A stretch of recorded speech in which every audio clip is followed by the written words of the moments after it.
جوميز يكشف ما رآه لحظة إغمائه في مباراة الهلال والقادسية. كورونا يخدم الهلال 112 مليون ريال مقابل ثنائي فلامينغو. مفاجأة بعد إعلان الهلال قائمة آسيا. ميكالي يكشف أسباب انتصار الهلال على القادسية. ثنائي الزعيم يكشف سر هزيمة القادسية. السلام عليكم متابعينا، ما رأيكم بقائمة الهلال الآسيوية التي أعلنها الزعيم؟ لا تنسوا الاشتراك في القناة وتفعيل زر الجرس. وجه بافتن جوميز مهاجم فريق الهلال بنادي الهلال رسالة مثيرة عن فقدانه الوعي في مباراة القادسية. وكان جوميز قد تعرض لفقدان الوعي أثناء مشاركته في مباراة الهلال والقادسية، إلا أنه واصل اللعب في اللقاء الذي انتهى بفوز الهلال بهدف دون رد ضمن منافسات الجولة 24 من مسابقة دوري كأس الأمير محمد بن سلمان للمحترفين. ونشر جوميز رسالة عبر حسابه الشخصي بموقع التدوينات القصيرة تويتر جاءت كالآتي: جمهور الهلال الأعزاء، أشكركم جدا على دعمي. كنت أحتاج أن أخبركم بأني عندما تعرضت للإغماء رأيت رؤيا بأننا سنصبح أبطال، لذلك لا تقلقوا، فالأسد قادم نحو لقب دوري كأس الأمير محمد بن سلمان للمحترفين.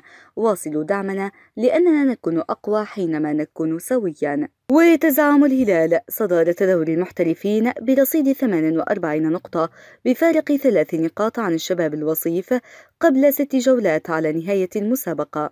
كشفت تقارير صحفية عن رغبة نادي الهلال في التعاقد مع ثنائي نادي فلامينغو البرازيلي في صفقة من العيار الثقيل خلال فترة الانتقالات الصيفية المقبلة. وذكرت صحيفة ميركاتو داي أن الهلال يستهدف التعاقد مع ثنائي أراسكايتا وبرونو هاريكي من نادي فلامينغو البرازيلي في انتقالات الصيف المقبل في صفقة قد تكلف الهلال مبلغ 25 مليون يورو.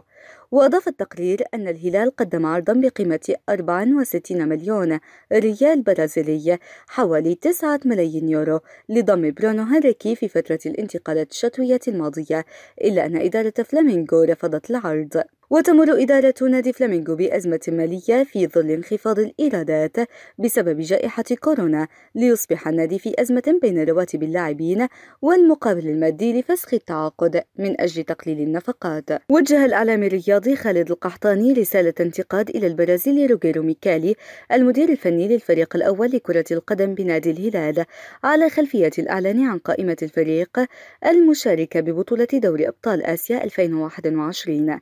ونشر القحطاني رسالة عبر حسابه الشخصي بموقع التدوينات القصيرة تويتر جاءت كالآتي: الاختيار غريب، إكويلار لاعب أساسي صحيح، لكن وجوده لا يوازي قيمة أحد ثنائي جيوفينكو صانع الهجمة في نسخة 2019 وفيتو الذي يعيش أفضل أيامه مع الفريق.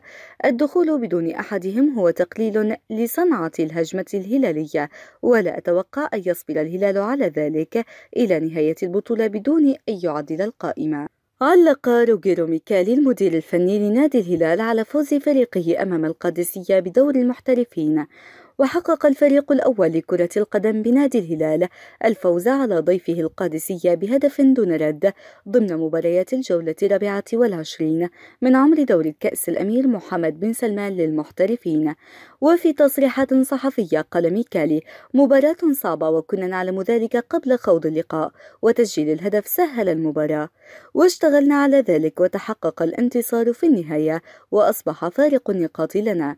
وأضاف: الشوط الأول وصلنا كثيرا لكن لم نستطع ترجمتها إلى أهداف، وفي الشوط الثاني ظهرت بعض الثغرات في دفاع القادسية وتمكنا من تسجيل هدف الفوز.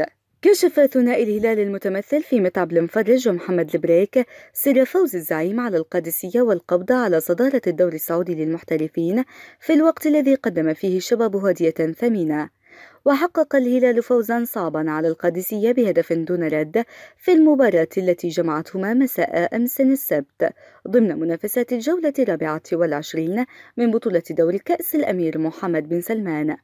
وقال المفرج في تصريحات تلفزيونية عقب اللقاء: هدفنا الرئيسي قبل المباراة هو تحقيق الفوز والابتعاد عن الشباب في فارق النقاط، ونحن نلعب كل مباراة بكل قوة وكأنها لقاء نهائي. وأضاف: نحن مجموعة واحدة، وأي لاعب سيحصل على فرصة المشاركة سيقدم كل ما لديه من أجل إسعاد الجماهير ورفع راية النادي. وتابع: لاعبي خط الدفاع مكملين لبعض، نحن فريق كبير ولدينا خيارات كثيرة، ويجب على كل لاعب تقديم أفضل ما عنده. ومن جانبه قال البريك في تصريحات تلفزيونية أيضا عقب اللقاء: كانت المباراة مهمة لنا وحققنا الفوز، لا ننظر إلى الخلف ونلعب مبارياتنا نحن فقط. وأضاف: نلعب كل مباراة على أنها بطولة، وأقوم بتعليمات المدرب من أجل تحقيق الفوز، وعند التقدم يوجد أكثر من لاعب يقوم بالتغطية، نحن نلعب بتنظيم كبير ولا أخشى تلك المخاطرة. واختتم: أهم شيء عدم استقبال أي أهداف، فهي مباراة كانت صعبة لكن في النهاية حققنا نقاط المباراة. شهدت المباراة تنظيما على أعلى مستوى من القادسية، الذي أغلق كل مفاتيح لاعب الهلال ومنعه من الاختراق بتحجيم خطورة الجناحين أندري كارلو وسالم الدوسري. فضلا عن ذلك فإنه أغلق منطقة العمق ومنع وصول الكرة إلى الفرنسي بافتن جوميز، حيث كان النقطة المضيئة في الخط الأمامي لوسيان فيتو بجانب أندري كارلو، حيث حاول مرارا وتكرارا في الشوط الأول، لكن استبسال فيصل مسرحي حارس الخصم منع ذلك. ورغم قلة هجمات القادسية فإنه كان يقوم بتنظيم هجمات مرتدة مميزة، مستغلا المساحات التي تظهر خلف الظهيرين محمد البريك وياسر الشهراني. لكن ناصر الدوسري لاعب وسط الهلال كان ينجح دائما في تغطية المساحات الخالية بمجهود وافر. ونتج عن غلق المساحات أمام الهلال هو أن الأخير استحوذ على المباراة دون خطورة، لكن أندري كارلو كان له رأي آخر. المحترف البيروفي تمكن من تسجيل هدف الفوز عند دقيقة 51 في بداية الشوط الثاني، مستغلا خطأ الحارس فيصل مسرحي ليسدد الكرة داخل المرمى ليفشل مدافعي الخصم في التعامل معها. ازداد رتم اللعب بعد الهدف، حيث حاول القادسية تسجيل التعادل مستغلا تراجع الأزرق، وتصدى المعيوف لكرات خطيرة، كما نجح الدفاع العاصمي في التصدي لكرات عدة. ولم تشهد المباراة خطورة حقيقية رغم التصديات التي قام بها المعيوف لتحسم لدغة كارلو المباراة المستعصية ليمنح الهلال صدارة الترتيب. أعرب التونسي يوسف المناع المدير الفني للقادسية عن سعادته رغم الخسارة من الهلال بهدف دون رد، موضحا أن الفريق قدم مباراة مميزة.